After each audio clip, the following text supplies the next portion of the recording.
if you look at warrior cultures that precede Socrates, it immediately becomes apparent from reading the Iliad and the Odyssey and other pre-Socratic texts that honor-shame is an incredibly important value system in these cultures. And Nietzsche thinks that something like that is the best way to go. So he does not critique Socrates then for being wrong or for getting the Western tradition philosophically on the wrong path. Rather, he critiques Socrates in another way that steps outside of the boundaries of right and wrong altogether. As a perspectivalist, Nietzsche doesn't believe in any single right or wrong. He believes that there are just different perspectives. And every time you hear somebody say, well, there's no culture that's right, there are just different cultures. Or you have your way of doing things and I have my way of doing things, and who's to judge between us? Or you can't judge me because that is to assert objective values and those sorts of things don't exist. Every time you hear somebody say that, that's a Nietzschean thought. It comes out of Nietzsche. Nietzsche is the originator of that approach, that relativistic approach to the world. But notice that contemporary culture has selectively borrowed from Nietzsche. Okay, Nietzsche is a thoroughgoing perspectivalist. He thinks there isn't just one perspective that's right. There are just different points of view, different perspectives. You have yours, I have mine. But the contemporary world has selectively borrowed this because people aren't actual relativists when it really comes down to it. Okay, they are soft relativists. They espouse relativism as a kind of a theoretical view, but when it really comes down to it, they don't believe that values are relative. They just don't.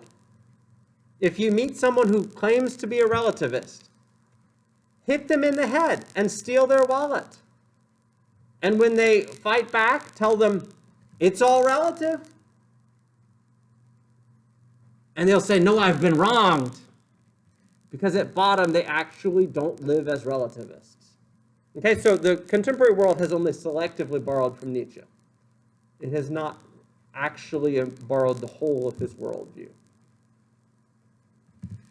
Nietzsche believed in rejecting this notion of right and wrong and of truth, which is so central to the philosophical tradition. He believed that he was offering humanity a heroic solution to its problems. A heroic solution. Let me give you guys an example of this, and then I really will throw it open to questions in just a minute. I want to just have some basic Nietzschean concepts on the board now. Have you guys ever heard of nihilism? Can someone tell us what nihilism is? Does anybody know what nihilism is? Nihilism is the view that nothing matters, nothing at all. Okay, there is nothing worth living for, nothing worth dying for, no values that are right, no values that are wrong, nothing matters. Okay, and Nietzsche thinks that this is the deep problem in the modern world, is that the modern world is afflicted with nihilism.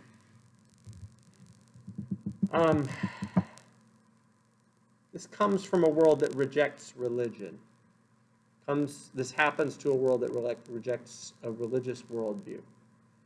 Okay, in turning against Christianity, many modern people, at least certainly not all by any means, many modern people in turning against Christianity now face the problem of nihilism. Without a worldview that makes life worth living, what is there to live for? What is there to die for? What is there that is meaningful? Let me give you an example from literature to illustrate why Nietzsche believed that he was offering us a heroic alternative. Everybody has read Shakespeare plays in high school, yes? Did we all read Hamlet? Some of us? 1, 2? Okay, Hamlet is one of the greatest of the Shakespearean tragedies. And I'm going to just totally spoil the plot for you. Okay, you should all try to read Hamlet at some point. Okay, Hamlet is the Prince of Denmark, and his uncle has murdered his father, who is the king, and has seized the throne, married his mother, murdered his father, and seized the throne. Okay, and Hamlet is a revenge tragedy where Hamlet thinks about avenging his father's death throughout the course of the play. What is Hamlet's great dilemma during the play? Does anybody remember?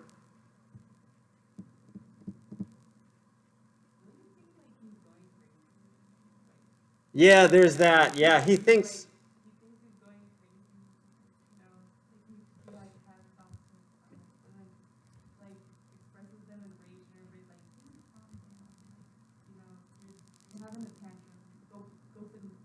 Mm-hmm. No, that's totally right. So he pretends to be mad so his uncle won't be suspicious of his vengeance plans. But in pretending to be mad, he actually begins to flirt with madness. Hamlet's core issue, though, throughout the play is that he's indecisive. Okay, that's the core issue that Hamlet struggles with. He's indecisive. He can't decide whether or not to avenge his father. He can't decide whether or not to take the throne as the rightful prince of Denmark. He can't even decide whether he wants to live or not. Right? If you've never read Hamlet, surely you know the soliloquy, to be or not to be. That is the question. He can't even decide whether it's worth living or not. Okay, now, Nietzsche reads Hamlet and he says, Hamlet gets it.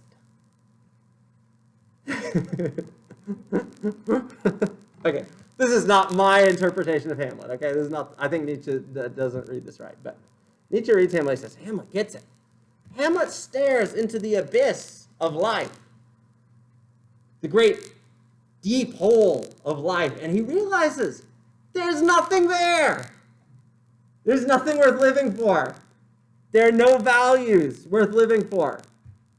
No system of truth worth living for. Hamlet gets it, according to Nietzsche. Okay, according to Nietzsche. All right, now, what happens at the end of Hamlet? It's the same thing that happens at the end of all the Shakespeare tragedies.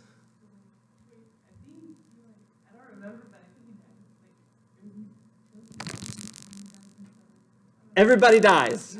Yeah, everybody dies. It's the same thing as happens in all the Shakespeare tragedies, right? They all die. Okay, Hamlet ends up avenging his father's death. His mother, though, drinks the poison that was intended for his uncle, and Hamlet himself dies in a fencing match. Okay, so they all die. But you know what? Hamlet, after staring into the abyss of life and realizing there's nothing there, according to Nietzsche, he acts anyway. He chooses to act anyway, to live for the sake of something, even though there's nothing worth living for. Okay, so Hamlet, according to Nietzsche, generates values for himself. There are no values outside of himself that are worth living for, so he generates his own values. He makes meaning for himself. He makes of his life, he makes something of his life. And so Nietzsche sees himself as offering us a heroic solution in the face of a world that is meaningless, in the face of a world that offers us nothing worth living for. No one will remember your name. There's no system of truth or of religious insight that is correct. It's all relative. In the face of a world that is meaningless, we must not turn to nihilism, according to Nietzsche. We must not give it up, throw up our hands and say, it's all worthless, why should I even live? No, we must not turn to nihilism. We must seek to generate values for ourselves. We must make values that are meaningful for us. We should generate our own values. Okay, this is a key Nietzschean concept.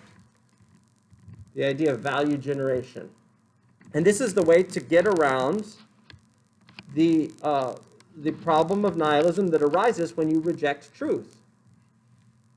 If you reject truth and assert that it's all relative, then you immediately face the problem of nihilism. And in the face of nihilism, Nietzsche's solution is to generate your own values and find a reason to live, something that works for you. Now notice how hardcore this goes, because Nietzsche's trying actually to be as consistent as he can. Okay, so if your values, your thing, is to make sandwiches for the homeless and dispense them on Saturday mornings to impoverished people, then do that. If that's what gives you meaning, then do it. If your thing, what gives you meaning in life, is to molest 7-year-olds, then do that. Okay, if that's what gives you, if that's your value system, if that is what gives you meaning in life, then do that. It doesn't really matter what you choose. The point is you need to choose. You need to act in the face of a meaningless world. Okay, so a key Nietzschean concept then, in response to the rejection of the existence of truth or of right, wrong as a distinction, is that we must generate our own values. Let me stop and ask if there are questions or comments so far about Nietzschean thought. I told you it was interesting. Yes?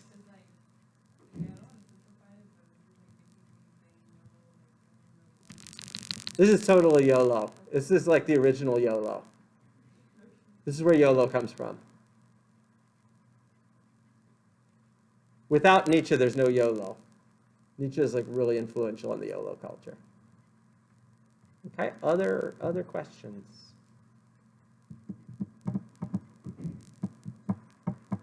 Okay, so Nietzsche then takes issue with Athens and asserts that Athens got us on a mistaken path. And Socrates, in telling us that there's a truth to be found, convinced the whole of the tradition, and the tradition went down a mistaken road. Not a wrong road, mind you, because that's playing the Socratic game. To say that he's wrong, that's to assume that there's a truth to be found. But Athens is not the only source of Western culture. Jerusalem also got us down a mistaken path. So we're now going to talk about ressentiment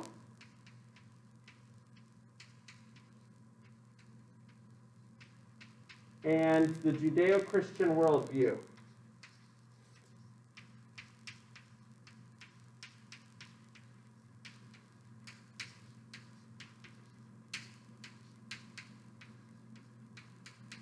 Okay. Think about Judeo-Christian morality with me for a minute. Think about some of its key pillars, staple features. Think about, for instance, some of the most important moral discourses of the New Testament. Jesus of Nazareth tells us we are to be humble. We are to look after the interests of others. We are to love. We are to be kind. We are to be generous. We are to be self-controlled. We are to seek first those things that are beyond our own self-interest. Okay, like the kingdom of God. These are key Judeo-Christian values.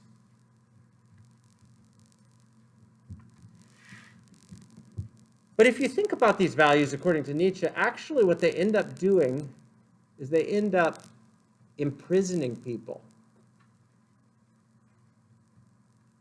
They end up causing people to live their lives in a manner that is incredibly stultifying and imprisoning.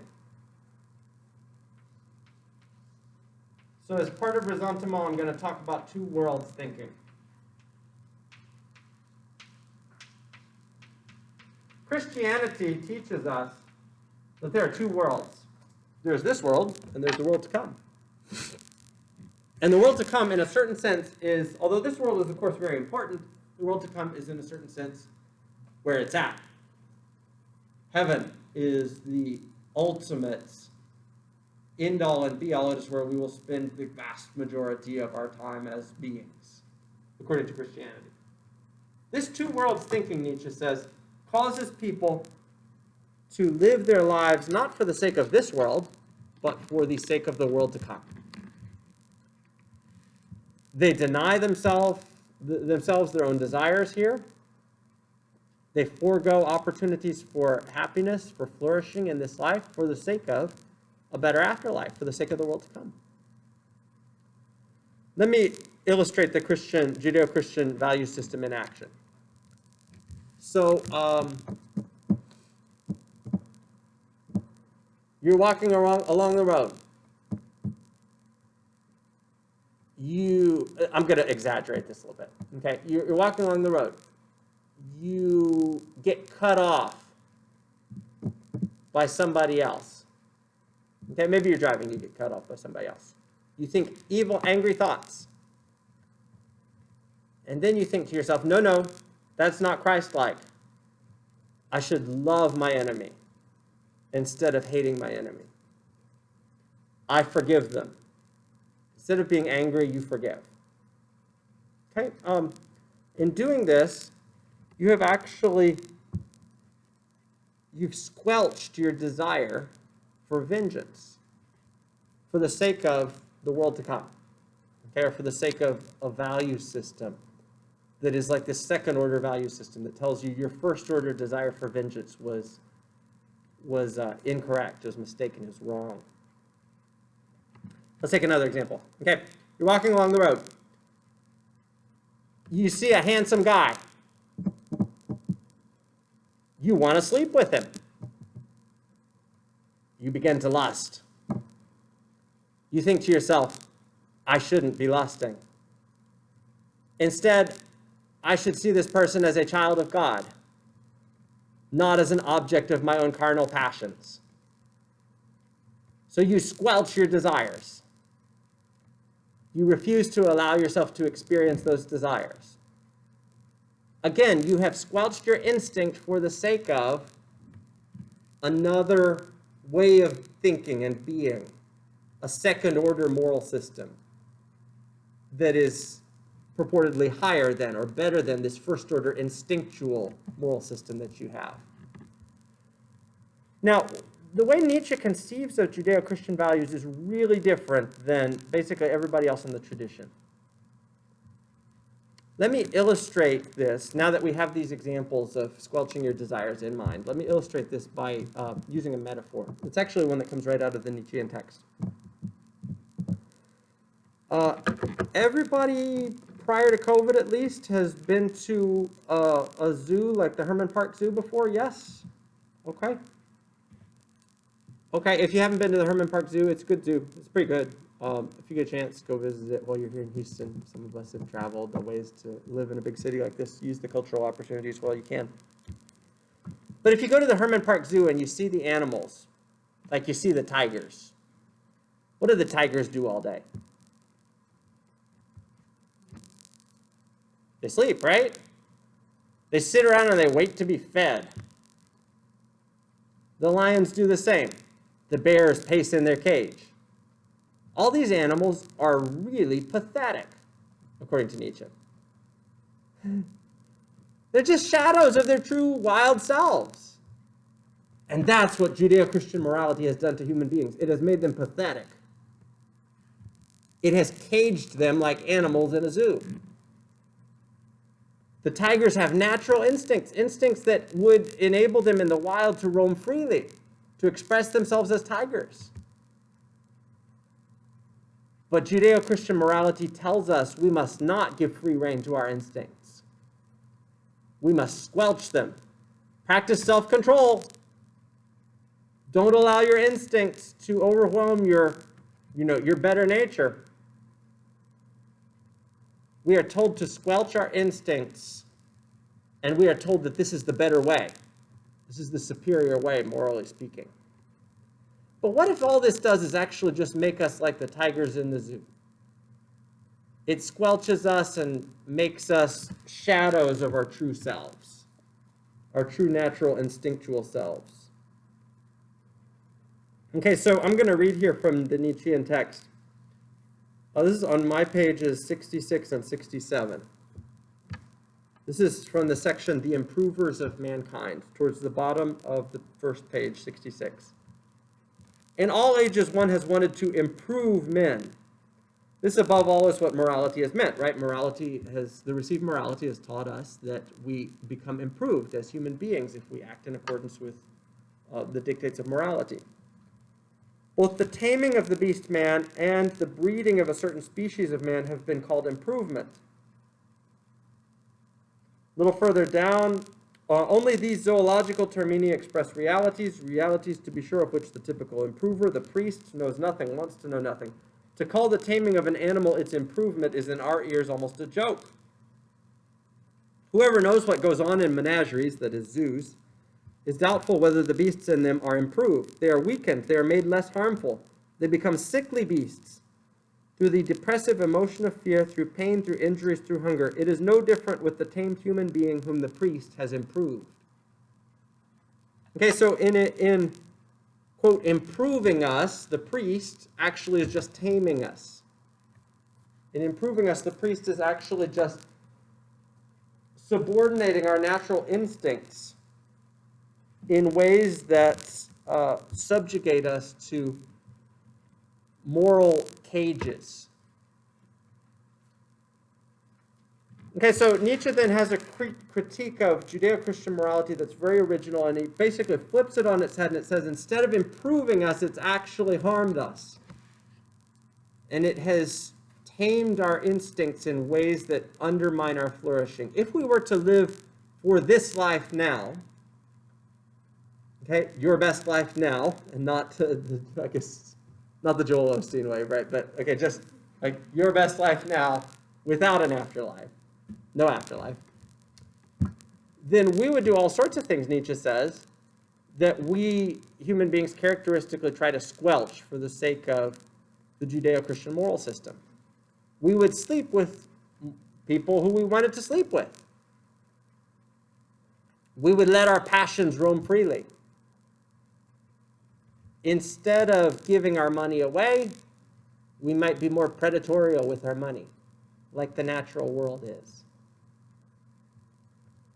Okay, now, I've got a little bit more to say about this. Let me say one more thing, and then I'll throw it open for questions. If the theory of evolution has taught us anything, according to Nietzsche, it has taught us that human beings are just like other species. We are just another version. There's nothing special about us. We're just another version of a species that has come from common descent.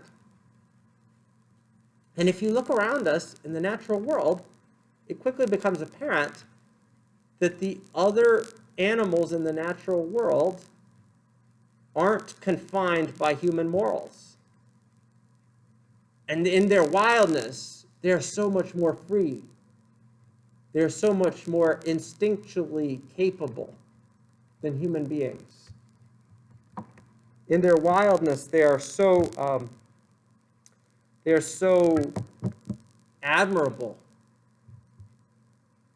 So Nietzsche thinks that basically we should take our cues from the animals who haven't taken the Socratic turn, they haven't taken the Judeo-Christian turn. They haven't squelched their instincts, and they can roam freely and instinctually in a way that is much more deeply resonant to their flourishing. Okay, let me now stop for questions or comments about his critique of Judeo-Christian morality. Has Judeo-Christian morality tamed us? Has it made us pathetic like animals in a zoo? Has it undermined our instincts for the sake of cooperation and kindness and generosity and other regarding virtues? What do we think?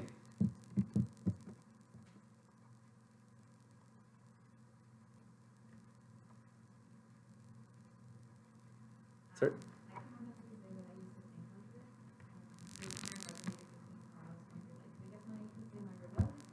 Mm-hmm.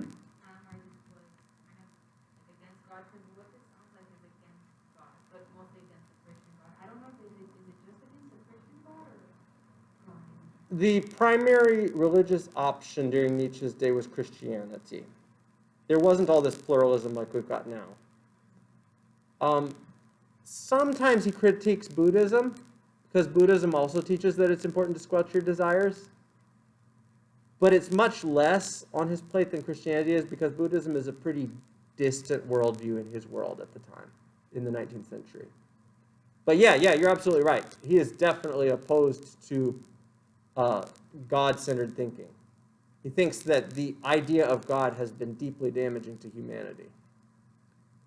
He thinks that the concept of God has caused humanity to, again, become deeply tamed. He thinks the entire tradition has been a mistake. It's all been a mistake.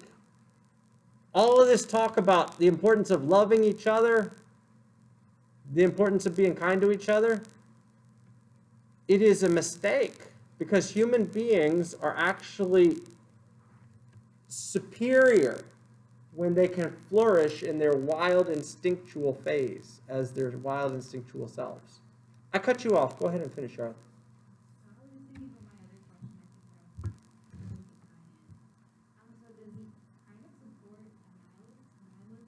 No.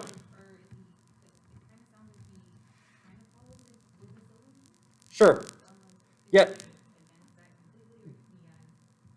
Yeah, so that's a great comment. Nietzsche is not a nihilist. Okay? He is trying to avoid nihilism. That's what he's trying to do.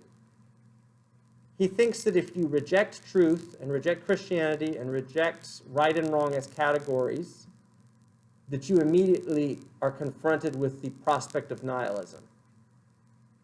But he thinks he offers a message of hope, a heroic way out of the nihilistic trap. Instead of saying, well, nothing matters, there's nothing worth living for, I might as well just end it, I should kill myself. Nietzsche says, no. You should live for something. You should make your own values. That's the solution he thinks, the post-Christian solution, is that human beings should generate values for themselves. Whatever you want to live for, by virtue of the fact that you want to live for it, that makes that worth living. So yeah, so he sees himself as offering a heroic option out, a heroic path out of nihilism. Mm-hmm. Yep. Other questions? Wouldn't it be fair to say that it's more of degrading of humans compared to wild animals? Because we're more complex. See, here you're thinking again that we're special. Okay, so like you just think you're special because you're capable of more complex thoughts than other animals. But at the end of the day, you want the same things that they want. You want power over others. You want instinctual free reign, food, sex, sleep. You want the same things that they want. I'm speaking Nietzschean.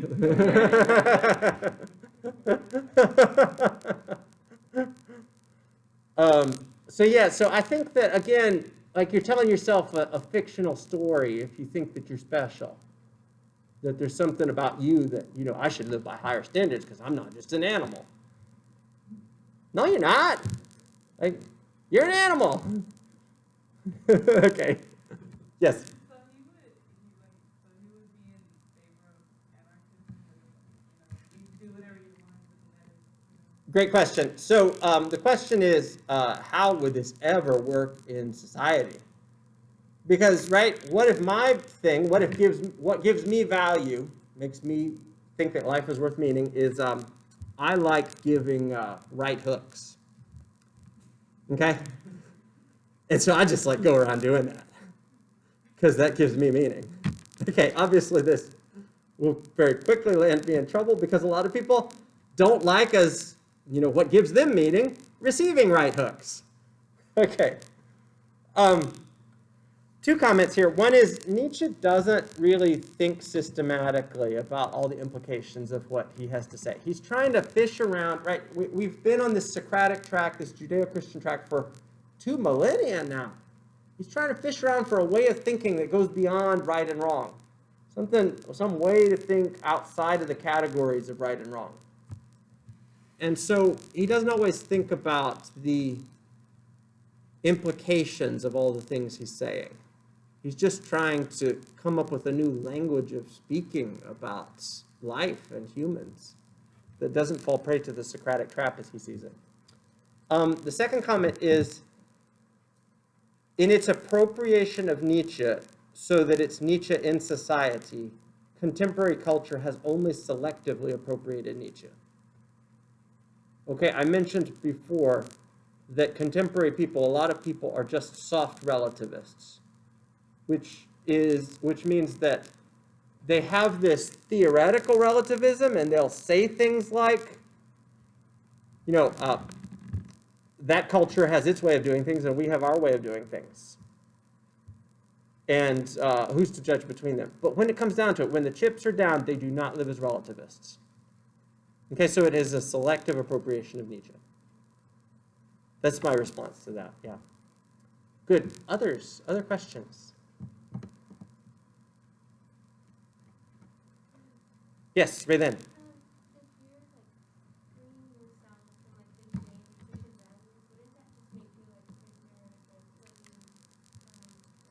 Great comment, terrific comment. So the comment is everybody's got to serve somebody. Okay, and you either serve the Judeo-Christian values, Judeo-Christian God, Judeo-Christian value system, or some other religious value system, or you serve your own instincts, which can enslave you. Okay, right? There's nobody who's ever more enslaved than the alcoholic who is subject to drink. He can't escape, right? He's a slave to his instincts, slave to his passions. I totally agree with you. I don't think it's possible to escape the phenomenon of serving some master value system. Because if you try to escape, like, let's just take Judeo-Christian values. If you try to escape Judeo-Christian values, I'm totally with you, Raylan. I think that what ends up happening is you become a slave to your instinctual passions. And yeah, it's not like you become free. It's like you just put on different kinds of, controlling values. Yeah. What would Nietzsche say about that? That's a really good question. Probably he'd say something about better to be controlled by instinct than by a tyrannical God like the Judeo-Christian one. He's got this, I'll leave you guys with this thought since we're at time, but he's got this, he's a delightful stylist, right? A wonderful literary stylist. He's got this delightful passage where he talks about how he's descending into the basement of Judeo-Christian values to see what's really there, right? To drill down to the bottom of these values and see what's really there. And so he talks about how he goes down the staircase and into the basement, and he encounters all these rats and this sewage. And eventually he has to flee and head back up the staircase because he can't breathe because the stench is so bad in the basement of Judeo-Christian values. And he says that at the bottom, nobody really hates more than the Jews. Like, they hate more than any other people. And in talking about love and the importance of love, what they really mean is hate. They really mean that they hate others. And they're just using love to try to control others, when in fact they hate those people and want them to fall prey to the language of love so the Jews can control them. Okay, and although this is not my worldview, it is important to be charitable to Nietzsche and to try to understand from the inside, as it were, what he's trying to say. Because this has been a really influential perspective. And look, we're all around us, we are surrounded by a culture that is gradually, over time, very slowly, it has been turning away from Judeo-Christian values. Okay? And that is because of the influence of Nietzsche and other thinkers who have followed him. But it is important to understand what's going on in our culture, and for that reason we should be charitable to Nietzsche, whether or not we agree with him, so that we can, see it from the inside, as it were. Okay, more on this next week. Thank you for your attention.